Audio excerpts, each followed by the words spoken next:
The little girl's cry cut through the cold morning air like a knife, sharp and desperate.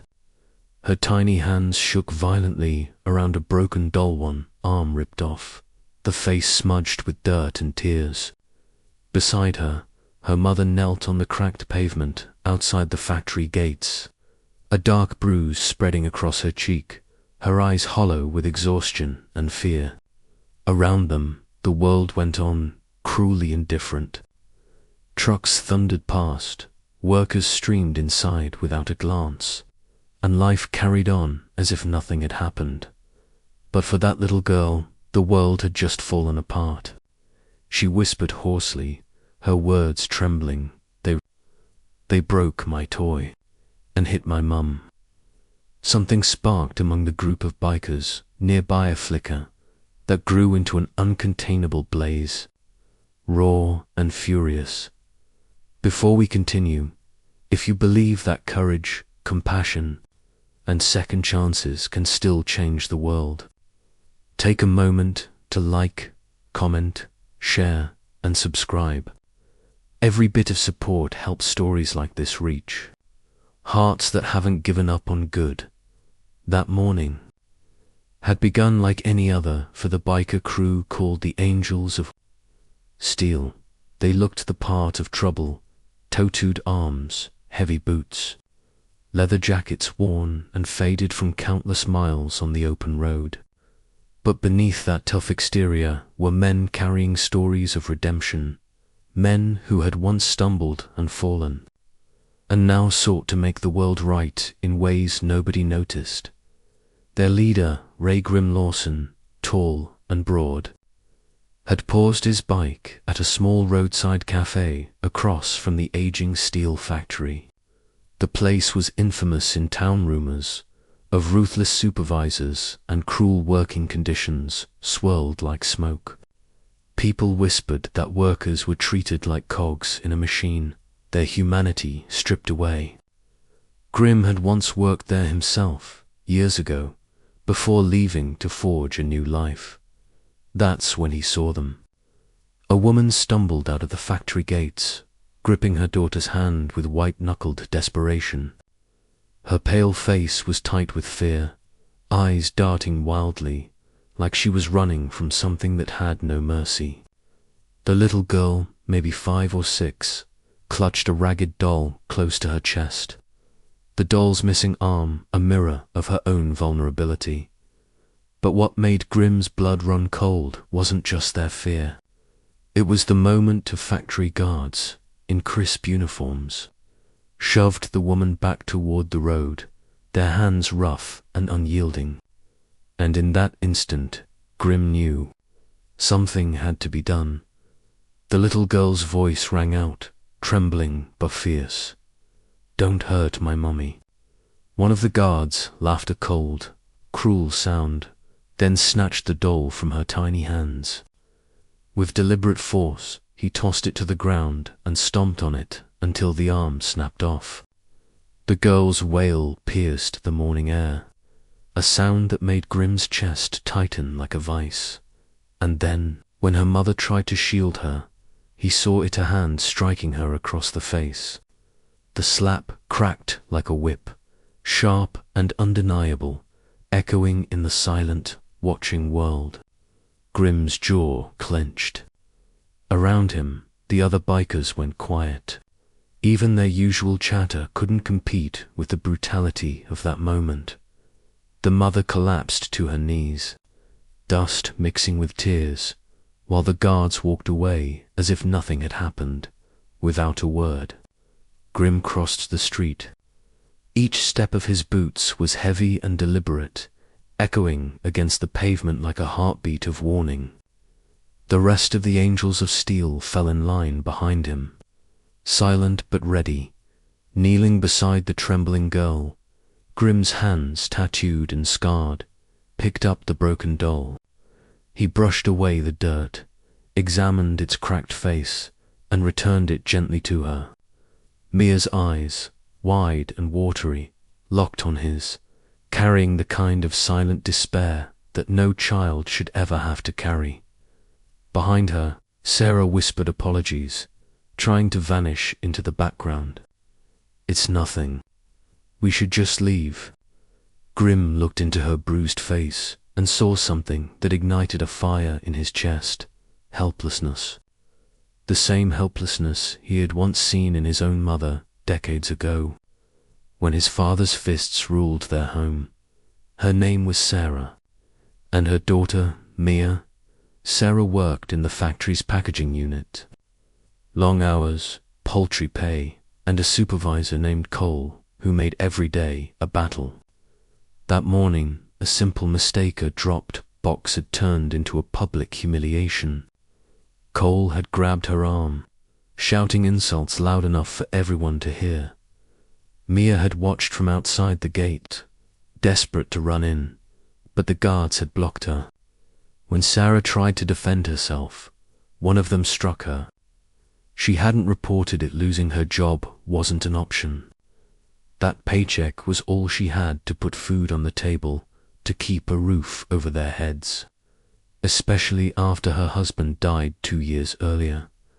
But when the doll broke, something inside Sarah snapped, too. Humiliation, fear, exhaustion, all of it came crashing down. And Grim knew in that moment that he couldn't just walk away, and then it all poured out. Sarah's voice trembled, raw with fear and exhaustion, as she told Grim everything: the insults, the blows, the humiliation, the endless grind of a life she couldn't escape. Grim listened silently, fists clenched so tight the veins stood out like cords of steel. Behind him, his crew shifted uneasily, their anger radiating off them like heat rippling over sun-baked asphalt. These men weren't saints, but they had a code: never harm the innocent. Never turn away when someone else does. Grim straightened, turning to face his men. Just 3 words left his lips. Start your engines. The roar that followed shook the ground beneath them. One by one, the motorcycles awoke, engines growling like an approaching storm. Workers peeked out from the factory gate, whispers rippling through the crowd as they tried to figure out what was coming. Sarah gasped, a cold dread crawling up her spine. Please, don't. They'll fire me. I'll lose everything, she begged, her voice cracking. Grim turned to her, calm but fierce. You've already lost too much. Let them face what they've done. The bikers rolled forward in tight formation. 7 riders, chrome glinting in the morning sun, leather jackets flashing the red and white angels of steel emblem. They didn't race. They didn't shout. They simply rode slow, steady, unstoppable, like a tide coming to wash away injustice. The guards who had struck Sarah and broken Mia's doll were still laughing, oblivious to what was coming. Their laughter died the moment they saw the bikers advancing. The factory gates rattled as Grim's bikes stopped inches away. Instinctively, the guards took a step back. Grim removed his helmet, revealing eyes that burned with a fury only injustice could ignite. He didn't have to yell. He didn't need threats. His presence spoke louder than any words. He walked toward the guard who had struck Sarah and asked, low and steady, "You think you're a tough man?" The guard stammered, muttering something about minding his own business. Grim said nothing, and that silence was heavier than any blow. One of the bikers, a towering man named Tex, raised his phone, recording every second. "Don't worry," he said coldly. "We'll make sure your boss sees what kind of monsters he employs."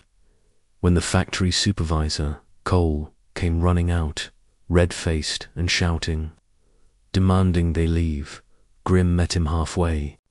"You run a place where men hit women and break a child's toy for fun." His voice was low, steady, sharp as a knife. Cole sneered, trying to regain control. But the fear in his eyes betrayed him. Cole tried to argue, insisting the bikers had no business there. But the moment Grimm spoke Sarah's name, a low murmur ran through the crowd of workers. Fear had kept them silent for years, but now that silence cracked. One worker stepped forward, voice shaking but firm. "It's true. We've all seen it." Another nodded, adding, "Cole's been doing this for years." Even the factory manager, who had been watching from his office window, came down, his face pale and trembling. The bikers didn't need to strike a single blow. They didn't have to. The weight of truth, backed by a wall of witnesses and the thunder of those motorcycles, did all the work. By the end of the day, Cole and the guards were suspended. An official investigation was launched. For Sarah, justice didn't come through violence. It came through the courage of strangers who refused to look away. When the bikers returned to the street, Sarah was waiting, Mia clutched safely in her arms. Her face was still bruised, but her eyes glimmered with gratitude. Grimm knelt and handed Mia a small box. Inside was a brand new doll, handmade by one of the bikers' wives who crafted toys for charity. Mia's face lit up, a sun breaking through storm clouds.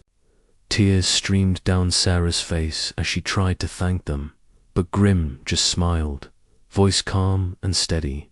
"No need. Just promise her she'd grow up knowing that no one has the right to hurt her, or anyone else." The crew mounted their bikes, engines rumbling softly, but before leaving, Grimm glanced back one last time. Mia waved her new doll in the air, laughing through her tears. For the first time in years, Grimm felt something warm in his chest, a reminder that even the roughest souls can carry the purest hearts when they choose to stand for what's right. In the days that followed, the story spread through the town. People began calling the bikers the angels who roared for justice. Sarah found a better job with the support of the community, and the factory quietly replaced its management. Grimm and his crew returned to their rides, never asking for recognition, never chasing fame, because some acts of goodness don't need a spotlight, they just need to be done. Yet every ride after that day, Grimm carried with him the memory of a little girl's voice, the sound of innocence broken, and the promise he made silently to himself, never again. Would he stand by while the strong preyed on the weak? If this story touched your